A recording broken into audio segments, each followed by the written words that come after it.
Guys, hii ni daraja ambaye inaunganisha Sango na Malakisi. Sango na Malakisi. So this direction unatoka Sango kwa kina Wabukala, the school is somewhere there hapo mlimani pale juu. So hii ndio daraja ya Malakisi. Na leo nilikuwa nimesimama, wakati nilikuwa nakuja from the other side I came. As you can see, this is the bridge. Na hii ndio maji ambayo mnasikia yanatoka kama Malakisi. So I want to show you something. Nilikuja from the other side, nikakuja nikasimama hapa. Then when I was standing here,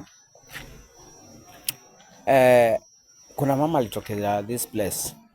Akakuja akanipita and then kufika hapa akaniambia akanipata nimenili kwa hizi chuma. So what she told me, akasema kijana toka hapo. Na ishindo katika jina la Yesu, by the way, because I'm still at the place.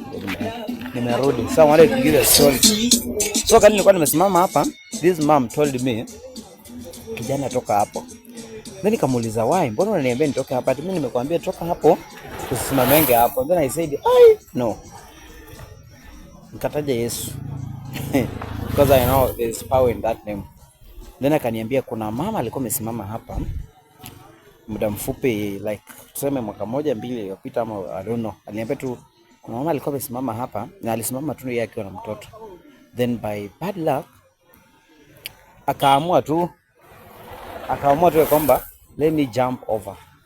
Then akajirusha kwa maji. So yeye alikuwa amesimama tu anapiga simu. So something called him. Ikimpatia that motivation kwamba you can jump. So he jumped. Hata naogopa, hata mimi naweza itwa na hiyo kitu ishindwe. So he jumped to this. Hapa ndio penye alianguka na hivyo ndio aliendanga. So hii ni mto wa Malakisi, bridge ya Malakisi. I'll show you there, this side and the other side too. So ndio hii. So amtuli hapa mahali, this place ukipita hapo usisimame hapa, na watu wasimame hapa by the way. Hata vijana wanapita hapo, unaona wamepita wameanza kusema ati na wewe nani anasimama nini hapa? Anaitwa ama nini? So start for breaking this, let me go. But this is the place. Nasema ukifika hapa usisimame kijinga. Kuna spirit fulani ndio ngangatu hapa place tunakuita tu, tunajipata tu jump over.